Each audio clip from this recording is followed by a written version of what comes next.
सासू माँ, हर थप्पड़ की अपनी कीमत होती है।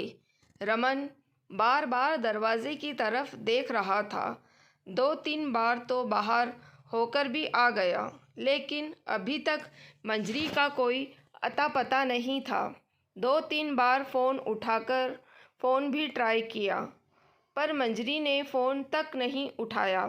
1-2 बार बड़ी उम्मीद के साथ रसोई में काम करती हुई अपनी पत्नी साक्षी की तरफ भी देखा, पर साक्षी ने ध्यान तक नहीं दिया।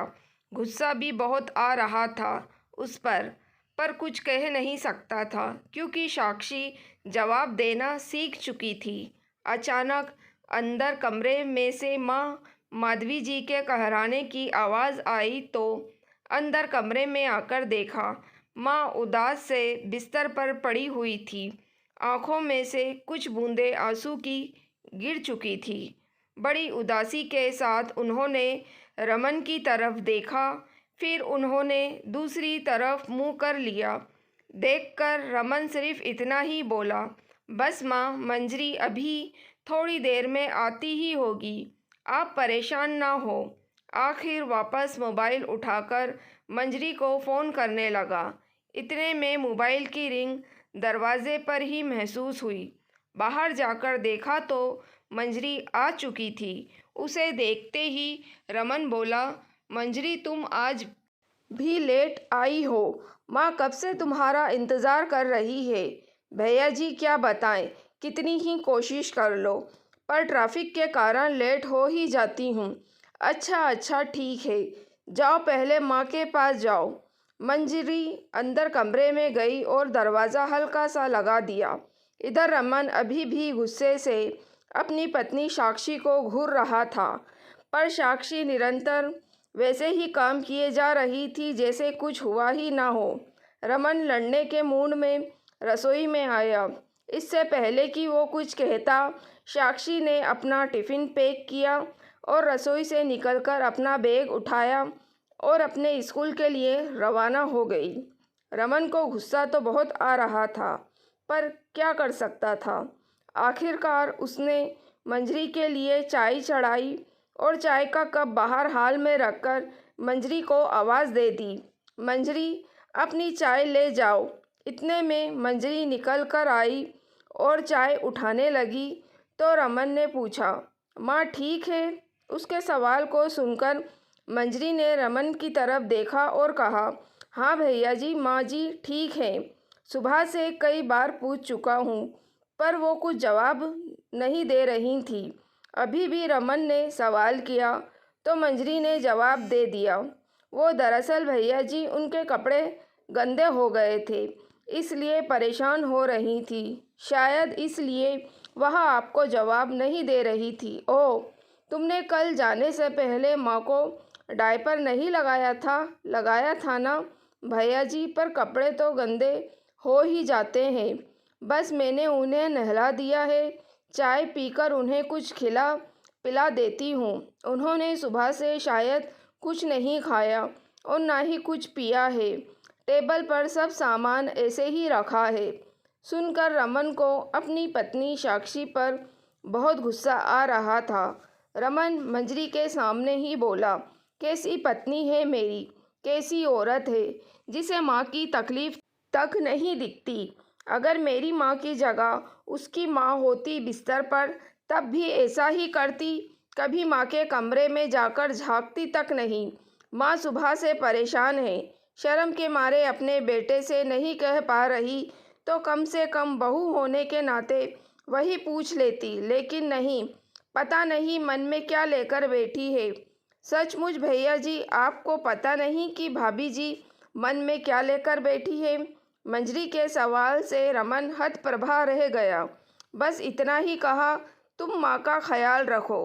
रमन वहीं बैठ गया और मंजरी अपनी चाय लेकर अंदर माधवी जी के पास चली गई। बैठे बैठे ही अतीत की गलियारों में घूमने लगा, जब साक्षी उसकी दुल्हन बनकर इस घर में आई थी। घर में माँ माधवी जी, ननद वैष्णवी और रमन ही थे। साक्षी के आने के बाद सिर्फ 4 लोगों का छोटा सा परिवार, पर पता नहीं क्यों माधवी जी साक्षी से सीधे मुंह बात तक नहीं करती थी। वो हमेशा अपनी सास वाली टेक में ही रहती। उन्हें लगता कि कहीं उनके इकलौते बेटे को साक्षी छीन न ले। बस इसी कारण हर चीज़ में मिनमेक निकालना, उसमें 10 कमियां बताना उनकी आदत थी। और इस चीज़ का फ़ायदा सबसे ज़्यादा वैष्णवी उठाती थी। उसे बड़ा मज़ा आता था अपनी माँ को भाभी के खिलाफ भड़काने में। रमन अपनी माँ के नज़दीक ज़्यादा था, इसलिए वो भी अपनी माँ पर ही ज़्यादा विश्वास करता था। इसलिए वो भी साक्षी को 2 बातें सुना देता। एक दिन वैष्णवी को कॉलेज अपनी नीली यूनिफॉर्म में जाना था, पर वैष्णवी अपनी यूनिफॉर्म निकालकर साक्षी को देना भूल गई। यूनिफॉर्म गंदा ही रह गया। दूसरे दिन जब वो तैयार होने लगी तो यूनिफॉर्म गंदा देखकर उसने चिल्लाना शुरू कर दिया। माधवी जी ने देखा तो वैष्णवी की गलती ना देखकर उन्होंने साक्षी को चिल्लाना शुरू कर दिया। तो साक्षी ने भी कह दिया, माँ जी मेरी गलती क्या है? वैष्णवी ने मुझे ड्रेस दिया ही नहीं तो मैं धोती कैसे? बस इसी बात को माधवी जी ने पकड़ लिया और रमन के सामने रोना धोना शुरू कर दिया। यही सम्मान रह गया तेरी पत्नी की नज़र में मेरा।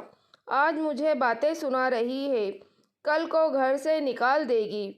यही सिला मिला मुझे तेरी परवरिश का। रमन ने भी आओ देखा ना ताओ सीधा एक थप्पड़ साक्षी के गाल पर जड़ दिया। साक्षी आंखों में आंसू भरकर अपने गाल को सहलाती रह गई और दोनों माँ बेटी अपनी कुटिल मुस्कान के साथ अपने कमरे में चली गई। साक्षी अंदर तक टूट चुकी थी, छोड़कर सब कुछ जाना चाहती थी पर जा नहीं पाई, क्योंकि माता पिता ने ये कहकर साथ ही नहीं दिया कि ये तो सब घर गृहस्थी में लगा ही रहता है। माधवी जी को जब ये पता चला कि इसके माता पिता इसका साथ नहीं देने वाले, तो उनके तानों की बौछार और भी तेज हो चुकी थी। वक्त यूं ही बीत रहा था। साक्षी माँ बनने वाली थी। 7वां महीना चल रहा था।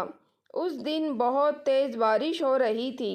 रमन, माधवी जी और वैष्णवी सभी घर में थे। माधवी जी ने साक्षी को कॉफ़ी बनाकर लाने को कहा। साक्षी कॉफ़ी बनाकर ला ही रही थी कि अपने कमरे में से तेजी से निकलते हुए वैष्णवी साक्षी से टकरा गई और कॉफ़ी का कप नीचे गिर गया।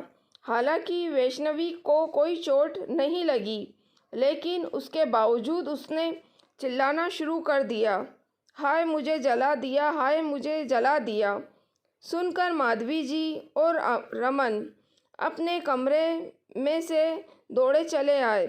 इससे पहले कि कोई कुछ समझ पाता, माधवी जी ने एक ज़ोरदार थप्पड़ साक्षी के गाल पर दे मारा। थप्पड़ इतनी तेज़ी से मारा था कि साक्षी अपने आप को बैलेंस नहीं कर पाई और वहाँ खड़े डाइनिंग टेबल से पेट के बल जा टकराई। टेबल से टकराने के कारण उसके पेट पर जोर चोट लगी और दर्द के मारे झटपटाने लगी। रमन तो कुछ कह भी नहीं पाया, पर साक्षी को झटपटाते देखकर रमन साक्षी को लेकर हॉस्पिटल लेकर रवाना हुआ। वहां पहुंचा तो पता चला साक्षी का मिसकैरेज हो गया। सप्ताह भर हॉस्पिटल में रहने के बाद साक्षी को हॉस्पिटल से छुट्टी मिल गई, पर अभी भी डॉक्टरों ने उसे बेड रेस्ट करने के लिए कहा था। माधवी जी ने साफ कह दिया था कि हम इसकी देखभाल नहीं करेंगे, इसे इसके माँ बाप के घर छोड़ आओ। पर रमन ऐसा नहीं करना चाहता था, क्योंकि अगर वो उसे उसके मायके छोड़कर आता तो लोगों को पता चल जाता कि साक्षी के साथ आखिर हुआ क्या था, और वो नहीं चाहता था कि लोगों को बाहर ये पता चले कि साक्षी की हालत के जिम्मेदार वो लोग हैं।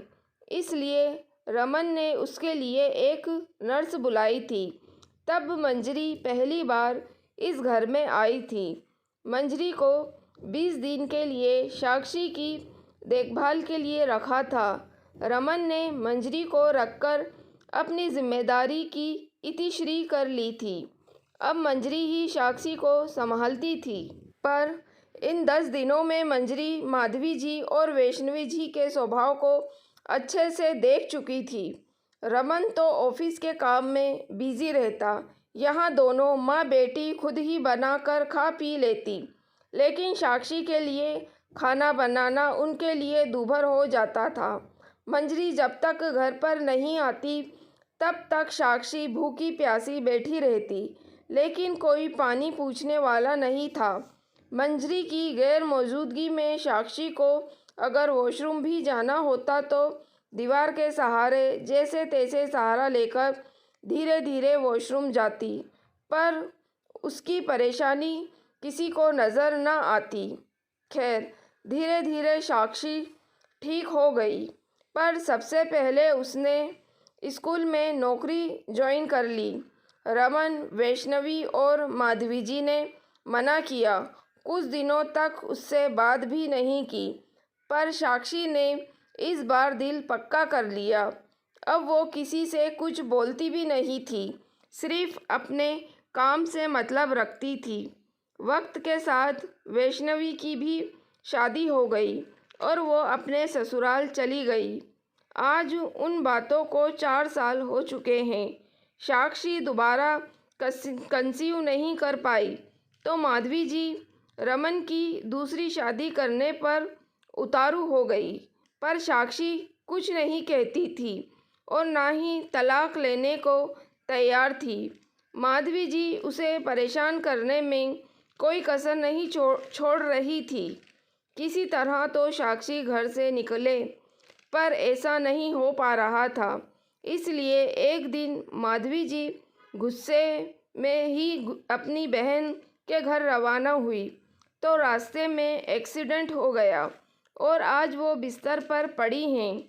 लोगों की तरह दोनों भाई बहन को उम्मीद थी कि साक्षी बहू का फ़र्ज़ निभाएगी और अपनी सास की सेवा में दिन रात एक कर देगी, पर साक्षी ने साफ मना कर दिया। मुझसे आपकी माँ की देखभाल नहीं होगी, या तो नर्स रख लीजिए या फिर इनकी बेटी को बुला लीजिए, क्योंकि हर थप्पड़ अपनी कीमत चुकाता है और मैं कोई देवी नहीं जो इतना कुछ होने के बावजूद भी इनकी सेवा करूं। जिस तरह से साक्षी ने घृणा की दृष्टि से माधवी जी को देखा था, रमन और वैष्णवी ही नहीं, माधवी जी की भी नज़रें झुक चुकी थी। वैष्णवी ने ससुराल से यहाँ आकर रहने के लिए साफ मना कर दिया, इसलिए एक बार फिर मंजरी को बुलाया गया था। ये अलग बात है कि साक्षी घर से जाने से पहले रमन और माधवी जी का खाना भी तैयार करके जाती थी। काम सारे करती थी, बस सेवा नहीं करती थी। और आज किसी में हिम्मत नहीं थी कि वो साक्षी से ये कह दे कि तुम माँ की सेवा तो कर लो। दोस्तों, अगर आपको कहानी पसंद आई है तो प्लीज़ आप मेरे चैनल वॉइस ऑफ नीलोफर को सब्सक्राइब ज़रूर कीजिएगा और मेरी वीडियो को लाइक और शेयर भी ज़रूर कीजिएगा। Thank you for watching.